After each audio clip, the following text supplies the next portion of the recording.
So students, आज हम लोग फाइनल अकाउंट्स करेंगे। इसका एक नाम है adjustments in preparation of financial statement. जैसे कि मैं आपको पहले भी बता चुका हूँ, फाइनेंशियल स्टेटमेंट में हम लोग एक तो ट्रेडिंग अकाउंट बनाते थे ग्रॉस प्रॉफिट निकालने के लिए, फिर प्रॉफिट एंड लॉस अकाउंट बनाते हैं नेट प्रॉफिट निकालने के लिए, लास्ट में हम बैलेंस शीट बना देते हैं। तो अगर आप देखेंगे इन क्वेश्चनों में भी यही करने वाले हैं हम, सब कुछ वही करेंगे। बस फर्क क्या होगा कि इसमें आपको एडजस्टमेंट्स दिए जाएंगे। जैसे ये देख रहे हैं आप, जब क्वेश्चन एंड हो जाएगा तो आपको बुक वाला कह रहा है कि आपको ट्रेडिंग अकाउंट बनाना है, प्रॉफिट एंड लॉस अकाउंट बनाना है और बैलेंस शीट बनानी है, और साथ में आपको एडजस्टमेंट्स दे दिया करेगा। कैसे एडजस्टमेंट्स देगा? जैसे पहली एडजस्टमेंट है क्लोजिंग स्टॉक वो 16,000, तो क्लोजिंग स्टॉक 16,000 है, तो आपको जितने भी एडजस्टमेंट्स होते हैं ना, इसका मतलब ये होता है कि जब अकाउंटेंट इंफॉर्मेशन को नोट डाउन कर रहा था तो उसको बाद में ये इंफॉर्मेशन मिली, यानी कि उसको बाद में पता चला कि ये चीजें गलती से छूट गई हैं, तो उसको उस गलतियों को सुधारना पड़ता है, एडजस्ट करना पड़ता है। जैसे आप हमेशा देखेंगे क्लोजिंग स्टॉक हमेशा आपको ट्रायल बैलेंस के बाद में ही दिया जाएगा।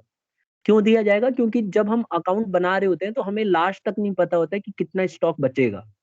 तो इसीलिए आप हमेशा देखना क्लोजिंग स्टॉक हमेशा आपको एडजस्टमेंट में ही दिया रहेगा। पीछे भी हम जब कर रहे थे चैप्टर, तो उसके अंदर भी क्लोजिंग स्टॉक आप हमेशा आपने नोटिस किया होगा, हमेशा लास्ट में एंड में रह जाता था।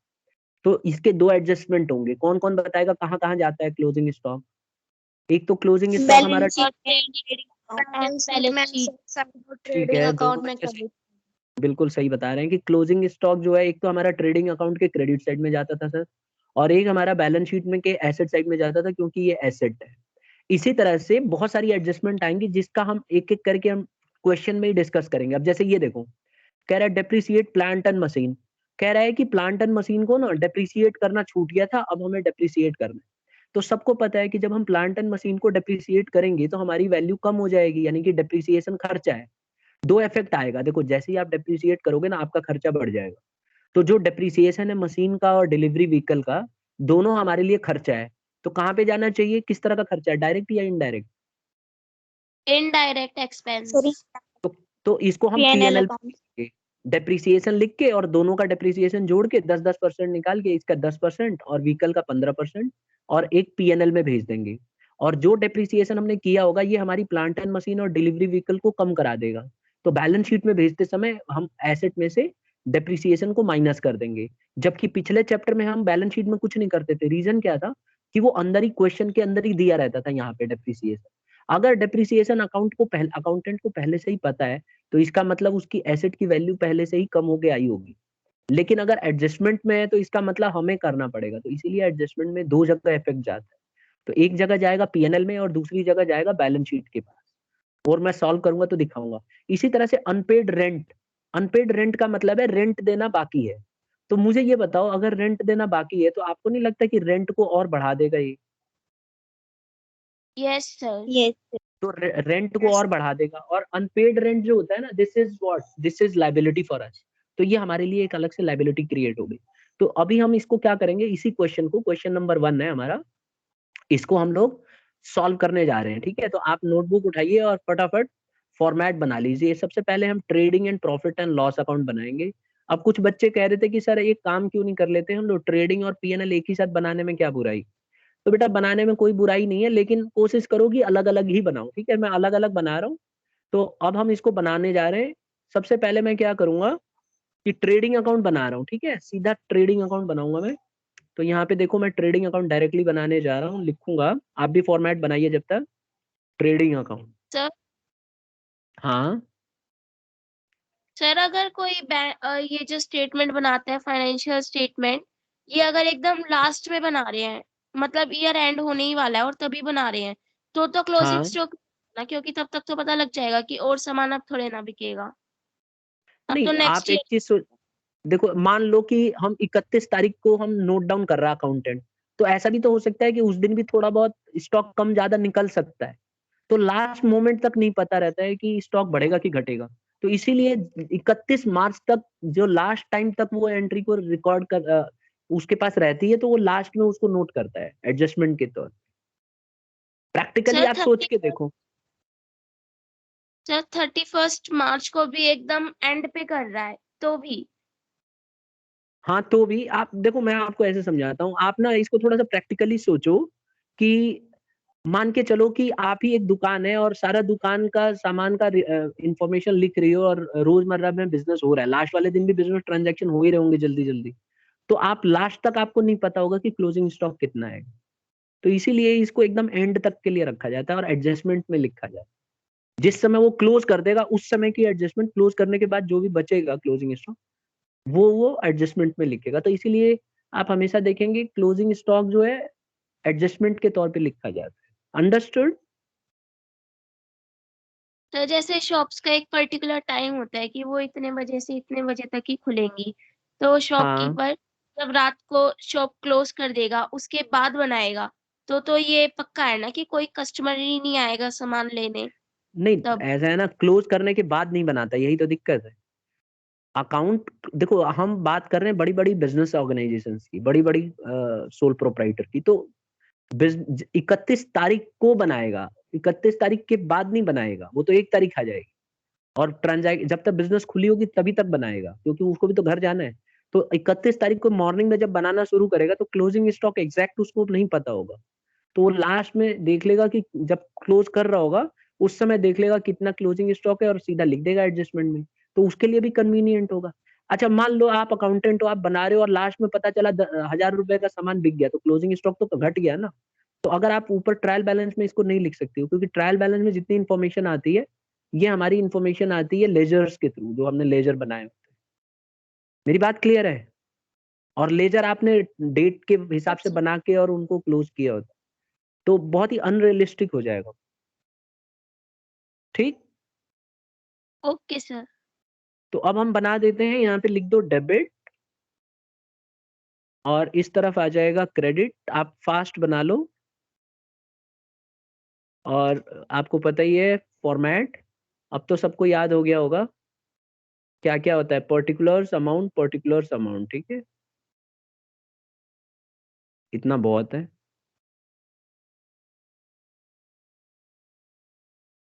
आई होप सबने भेज दिया होगा।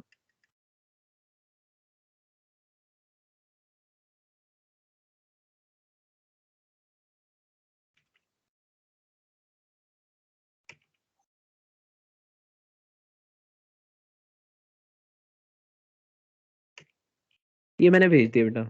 अब सबसे पहले क्या आता है देखो यहाँ पे, सबसे पहले टू ओपनिंग स्टॉक आता है, देखना जरा ओपनिंग स्टॉक कहाँ है, दिख गया? Yes sir. तो लिखो टू ओपनिंग स्टॉक 16,000। ठीक है, लिख दिया सबने?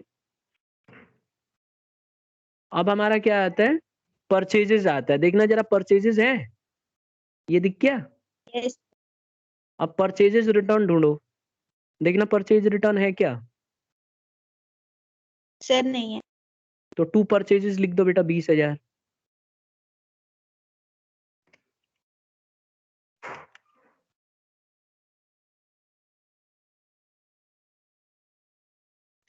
लिख दो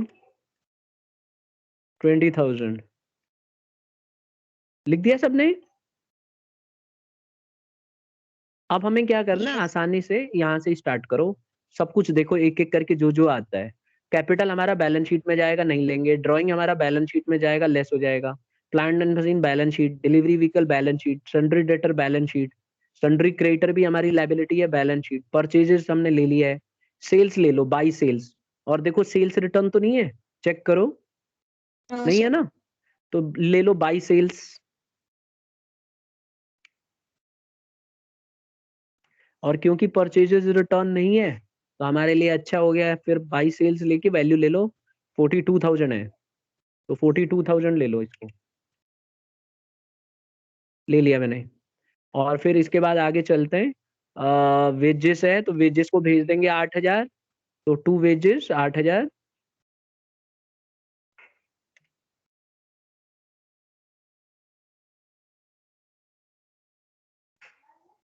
8,000 ले लो।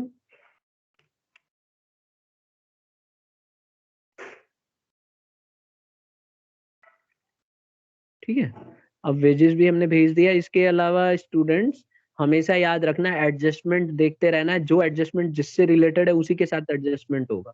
इसने बोला था कि अनपेड रेंट रेंट देना बाकी था तो रेंट के साथ जाएगा। अगर यही आउटस्टैंडिंग वेजेस होता तो वेजेस को बढ़ा देता, तो वहां पे हम एडजस्टमेंट करते। अच्छी बात यह है कि है नहीं। सैलरी हमारा पीएनएल में जाएगा, रिपेयर पीएनएल में जाएगा, रेंट भी पीएनएल में जाएगा। मैन्युफैक्चरिंग एक्सपेंस बताइए कहाँ आएगा? Trading account. ट्रेडिंग तो अकाउंट। टू मैन्युफैक्चरिंग एक्सपेंसेस भी ले लो, टू मैन्युफैक्चरिंग एक्सपेंसेस कितना है?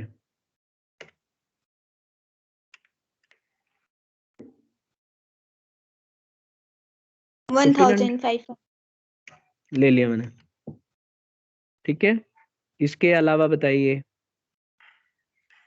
To carriage inward. बिल्कुल सही है, बैड डेट्स आएगा नहीं। टू कैरेज इनवर्ड 1600 ले लो। कैरेज इनवर्ड को 1600 यहाँ पे क्यों ले रहे हैं? क्योंकि ये डायरेक्ट एक्सपेंस है।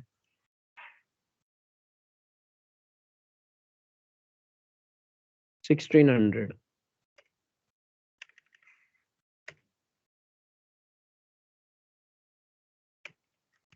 ये हो गया स्टूडेंट्स। यहाँ तक किसी बच्चे को कोई डाउट है तो मुझे तुरंत बताए।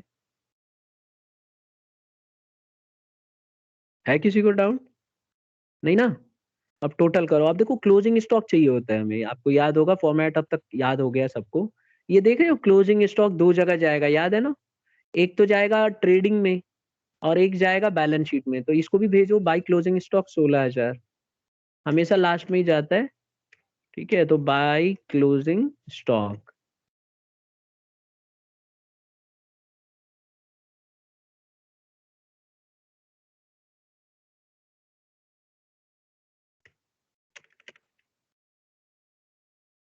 ये हो गया। किसी को कोई डाउट है यहाँ तक?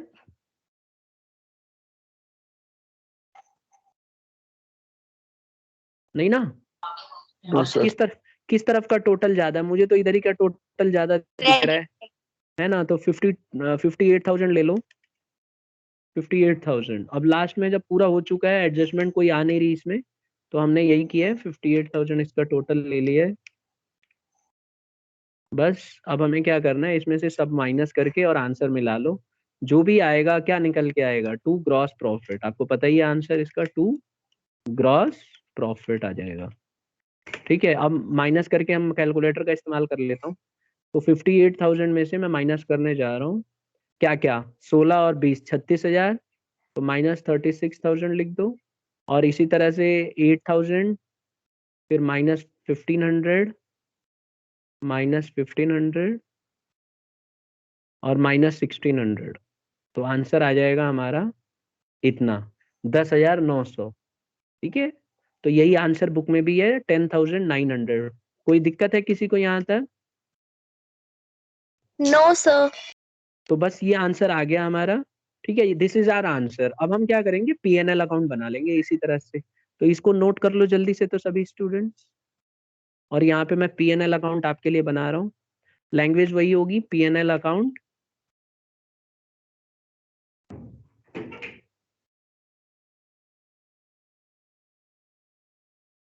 लिखो, profit and loss account for the year ended 31 मार्च 2021। और डेबिट क्रेडिट इसमें भी वही तरीका, तो पता ही है आपको, दोनों में वही रहना है। ठीक है ना?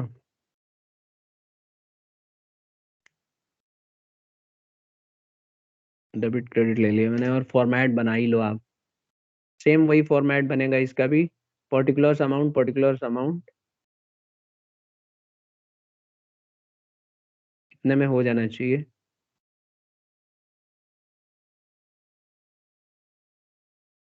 दोनों साइड का हिस्सा इक्वल होना चाहिए, ध्यान रखिएगा। ठीक है, एग्जाम में। बस अब हमें इसको सॉल्व करना है। तो सबसे पहला काम क्या करूं, कौन बता रहा है? सर ग्रोस प्रॉफिट को क्रेडिट वाली साइड भेजेंगे। ठीक है, गुड बाय ग्रॉस प्रॉफिट। ठीक है, चलिए अमाउंट आ रहा है 10,900, मैंने लिख दिया। अब क्या ध्यान रखना है वो मैं बता रहा हूँ, पहले एक बार समझ लेते हैं फिर डिस्कस करेंगे, ठीक है। देखो हमें ध्यान ये रखना है कि जितने भी एडजस्टमेंट है ना, इनसे रिलेटेड जब भी कोई चीज आएगी तो उसी में सॉल्व करेंगे। जैसे रेंट है, तो जब रेंट आएगा तो रेंट के नीचे ही आउटस्टैंडिंग रेंट हमारा, क्योंकि खर्चे को बढ़ा देगा, तो रेंट को उसी के साथ एडजस्ट करना है। रही बात डेप्रिसिएशन की, ये तो बाद में भी हो सकता है, अलग से कोई इश्यूज नहीं है।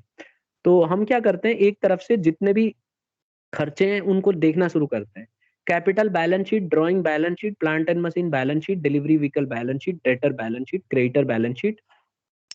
परचेजेस हमारा ट्रेडिंग अकाउंट में already we have sent it. Sales हमारा ट्रेडिंग में भेज चुके, वेजेस भेज चुके। अच्छा, सैलरी हमारा कहाँ आएगा बेटा? P&L में, डेबिट। तो डेबिट साइड। टू सैलरी लिख लो। और रिपेयर, ये भी टू रिपेयर्स आ जाएगा। तो टू सैलरी 8,000, टू रिपेयर्स 1,900 लिख दो। टू सैलरी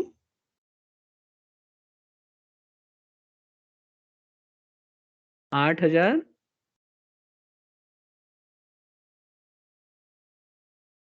और टू रिपेयर्स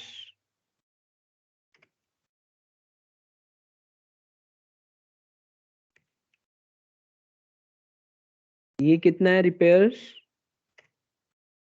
1900। तो 1,900 लिख दो, ठीक है। अब हम आगे वापस बढ़ते हैं और देखो यहाँ रिपेयर्स हो चुका है, स्टॉक हम पहले ही भेज चुके हैं। To rent 4,500। अब देखो जब आप टू रेंट भेजोगे ना, तो क्योंकि रेंट से रिलेटेड एडजस्टमेंट है, तो आपको क्या करना है बेटा, रेंट अंदर ही लेना है और इसकी एडजस्टमेंट को यहीं पे दिखाओ, ठीक है। तो जब आप रेंट को लोगे तो रेंट कितना है, 4,500 है, तो 4,500। और इसमें जो आपका आउटस्टैंडिंग रेंट है ना, देखो ये वाला अनपेड रेंट, अनपेड का मतलब होता है आउटस्टैंडिंग, देना बाकी है। तो जब कोई खर्चा देना बाकी है तो ये हमारे खर्चे को ऑब्वियसली बढ़ाएगा ही बढ़ाएगा। तो हम लिखेंगे एड, मतलब रेंट 4,500 का जो रेंट था, जो हमने 4,500 रेंट दिया है ना, ये है। जबकि हमें देना था 500 और देना था, हमने दिया नहीं, तो कुल मिला के 5,000 का रेंट हो गया हमारा। तो इसको आप क्या करोगे, यहाँ पे दिखाते समय इसको यहाँ पे ऐड कर लो, ऐड, क्योंकि ये हमारे खर्चे को और बढ़ाने वाले। तो ऐड अनपेड रेंट ऐसे लिख दो, ठीक है। और ऐसे लिख के इसको दिखाइए बकायदा, कितना रेंट रह गया है, 500। तो इसको 500 को ना आपको यहाँ पे दिखाना पड़ेगा इस तरह से, और यहाँ पे इसका टोटल करके बाहर दिखाना।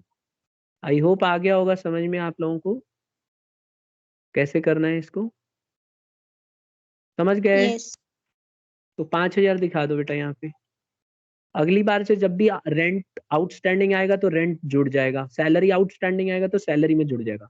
अलग से मत लिखिएगा, इसको इसी में सॉल्व करके दिखाना हो। इसके अलावा अगर आप देखो तो मैन्युफैक्चरिंग एक्सपेंस भेज चुके, बिल्स पेबल बैलेंस शीट में जाएगा हमारा। और बैड डेट बताओ कहाँ जाएगा? P&L में। तो लिख दो बेटा टू बैड P&L। डेट्स, लिख लो टू बैड डेट्स।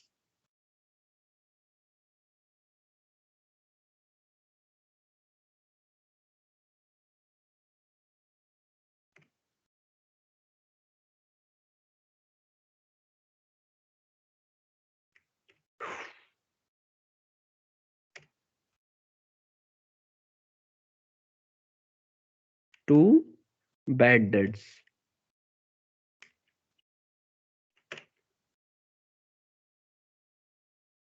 लिख दिया सबने? कितना बैड यस। डेट्स है? 5,000। 5,000 है ना, तो 5,000 भेज।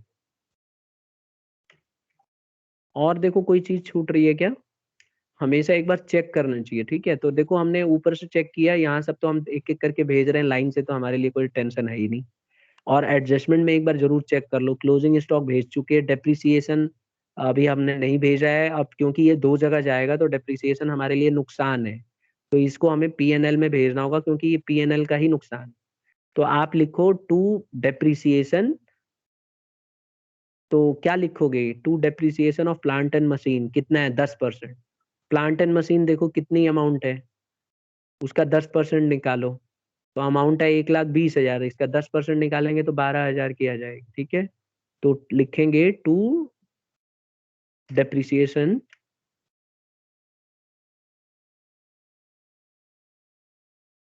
प्लांट एंड मशीन, ठीक है ना, प्लांट एंड मशीन लिख दो। ये आ गया हमारा, कितना आ जाएगा 12,000।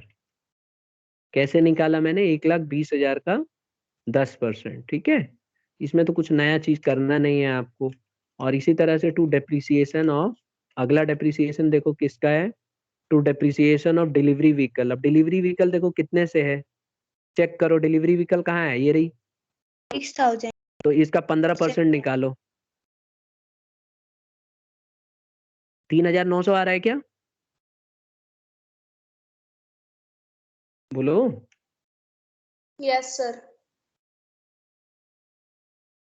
सॉल्व कर लिया। Yes sir.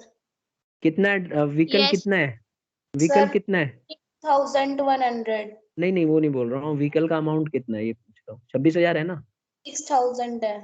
तो ये देखो 26,000 का 15%, ये देखो 3,900 है ना, तो 3,900 हम लोग निकाल लेंगे यहाँ।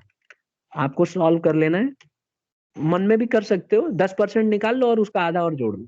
तो ये हो गया हमारा। अब हमने क्या किया स्टूडेंट्स, जितने भी डेप्रिसिएशन थे सबको कर लिया, दो ही तो थे, एक तो प्लांट एंड मशीन था, इसको भी कर लिया, डिलीवरी व्हीकल का भी 15% निकाल के खर्चे में दिखा दिया, अनपेड रेंट को भी भेज चुके हैं, क्लोजिंग स्टॉक को भी भेज चुके हैं, ऊपर कोई चीज छूट नहीं रहा है। तो लास्ट में क्या करेंगे, क्या करेंगे, टोटल करके आंसर निकाल लेंगे, ठीक है। अब टोटल करो, किस तरफ का टोटल ज्यादा है बताओ जरा, देखने से क्या लग रहा है आपको, डेबिट साइड। Debit. देखते देखते ही पता चल रहा है ना कि डेबिट साइड कुछ ज्यादा ही बड़ी है। तो एक काम करते हैं, यहाँ पे डेबिट साइड का आंसर लिख लेते हैं। बताओगे मुझे टोटल करा किसी बच्चे ने, है कोई परिश्रमी बच्चा? 35,800. अच्छा 35,800. तो चलो मैं भी एक बार टोटल कर लेता हूँ, कंफर्मेशन हो जाएगी। 9,900 प्लस 10,000 और प्लस 22,000 और 22,000 और 3, 25,900 कर लेता हूँ, 25,900। इतना आ रहा है क्या, इतना आ रहा है? Yes sir. ठीक है, तो 35,800 आ गया स्टूडेंट। अब इसको हम लोग क्या करेंगे आपको भी पता है, माइनस करके जो भी आंसर आता है ग्रॉस लॉस यहाँ पे हम लोग लिख देते हैं, ठीक है ना, बाई ग्रॉस लॉस। हाँ आएगा बोलो, ना क्या कह रही हो? सर, यहाँ तो नेट सर लॉस, यहाँ तो नेट। बिल्कुल सही, हाँ गलती से निकल गया मुंह से। नेट लॉस करो, माइनस करो तो जरा फटाफट, कितना आ रहा है, किसी बच्चे ने माइनस किया? कितना आया वो? 24,000. 34,009। अच्छा 35,000, एक मिनट रुको जरा, 35,800 में से माइनस कर देते हैं 10,900, ठीक है। तो इतना आ रहा है, 24,900 आ रहा है, राइट, यही आंसर देखना। Yes sir. यस। ठीक है, बस डन हो गया हमारा काम, ठीक है ना। अब हम थोड़ा सा और मेहनत करते हैं, और मेहनत करके हम आंसर निकालते हैं। क्या क्या करेंगे, अगला Balance. स्टेप क्या होता है, बैलेंस शीट बैलेंस। बना दो।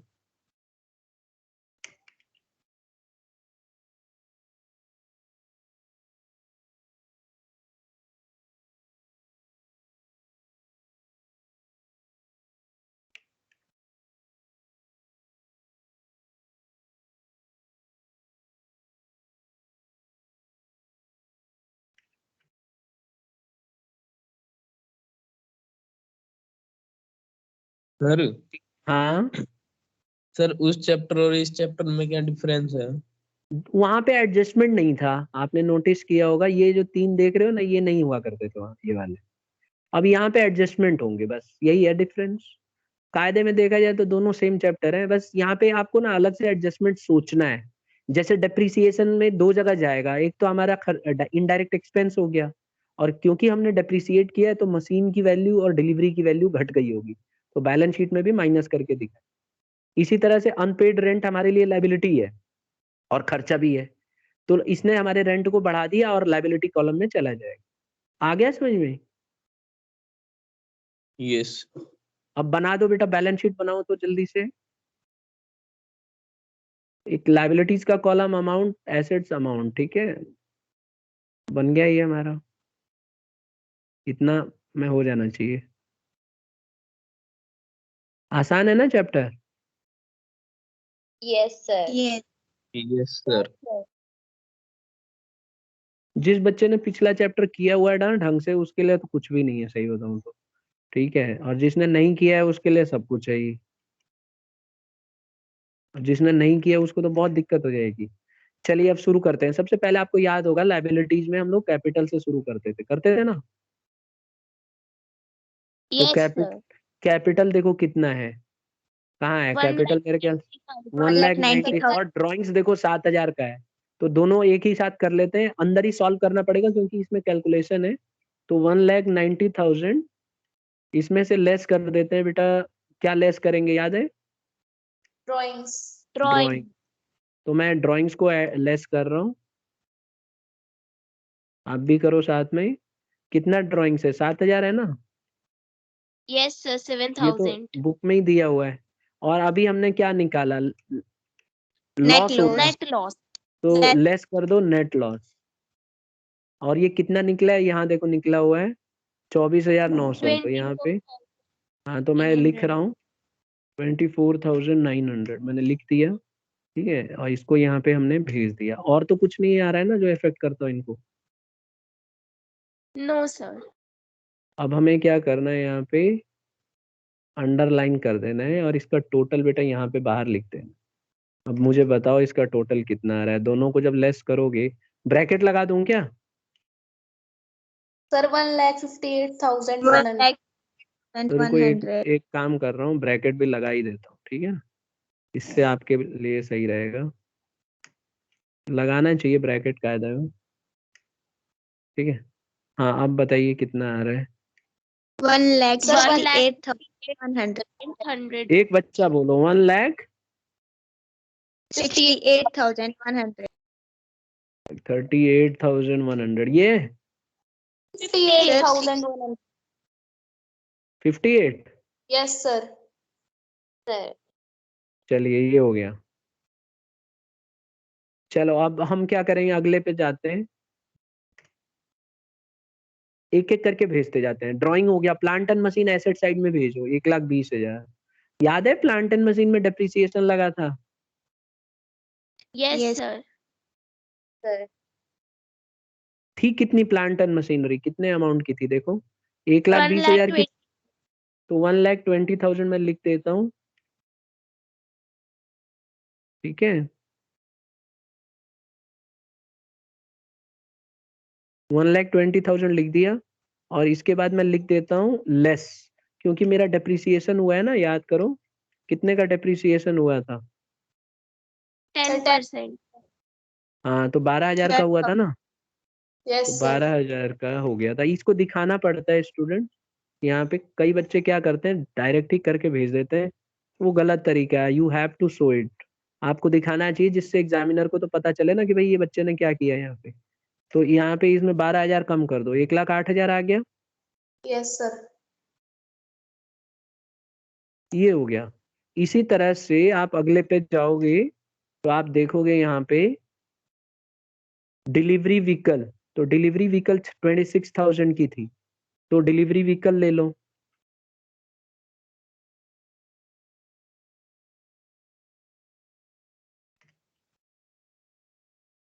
एक सेकेंड,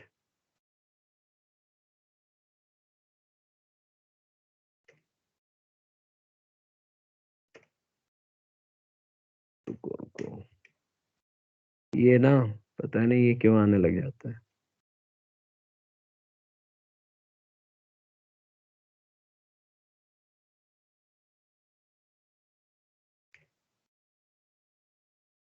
चलो मैं लिख रहा हूँ डिलीवरी व्हीकल।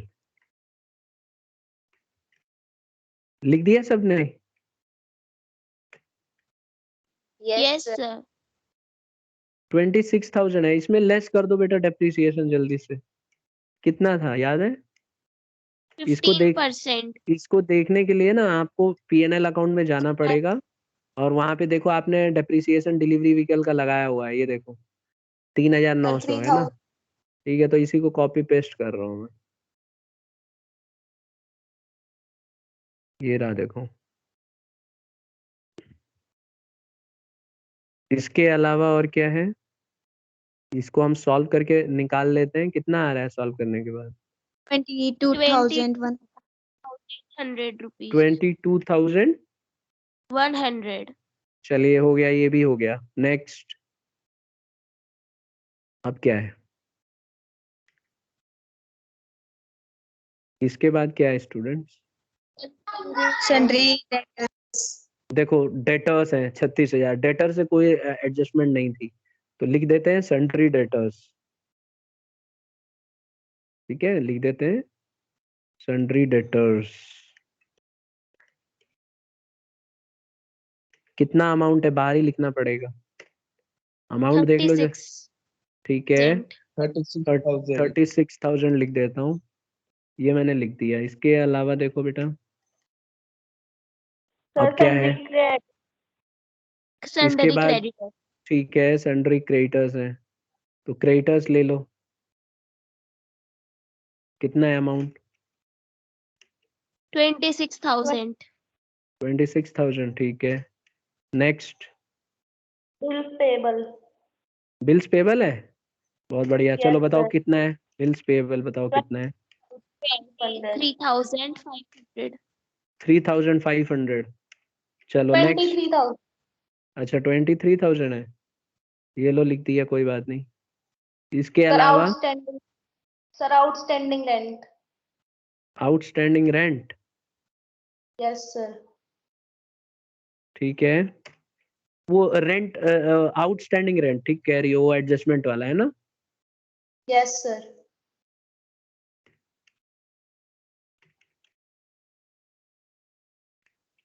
ठीक है, कितना था? ये देखो यहाँ जुड़ा हुआ है 500, है ना? नेक्स्ट। सर इसको क्यों Sir, ऐड करेंगे? ये तो क्योंकि हमने देखो ये- आउटस्टैंडिंग रेंट आपको नहीं लगता लाइबिलिटी हो गई? ये ऐसा पैसा है जो हमें देना है, तो इसको हमें, ये एडजस्टमेंट है, ये इंफॉर्मेशन पहले रेंट में नहीं ऐड नहीं हुआ है, तो हमें इसको ऐड करना पड़ेगा, क्योंकि ये खर्चे को बढ़ा देगा। और दूसरी बात, हमारे लिए लाइबिलिटी हो गया, क्योंकि साल के एंड तक हमने इसका पेमेंट नहीं किया, तो आज नहीं तो कल तो करना पड़ेगा ना, तो it is liability for us. तो यस हमेशा एडजस्टमेंट के दो इफेक्ट आते हैं, इसीलिए किया मैंने। इसके अलावा अगर मैं देखूं तो मेरे पास और क्या है, और मेरे पास क्या Sir, क्या चीज छूट रही? sir, हाँ, closing. Closing Cash. स्टॉक और कैश भी तो छूट रहा है, तो कैश भी ले लो। सर कैश हाँ कैश ले लो, कैश एसेट साइड में दिखा देता हूँ। कितना है कैश बताओ? 26,000 ठीक है, तो भेज देता हूँ, ये लो 26,000। नेक्स्ट। सर और ये कुछ? कैश एट बैंक है। जो भी होगा कैश लिख दो, चलेगा, दौड़ेगा मसला। ठीक है, कैश एट बैंक लिख दूँ, ये लो। और बताओ? सर ओनली बैंक लिख सकते हैं ना? लिख सकते हैं, लेकिन आप जैसा लिखा है ऐसे लिखो, ज्यादा बेटर है। और क्या रह गया बेटा? क्लोजिंग स्टॉक क्लोजिंग 16,000 स्टॉक लिख दो।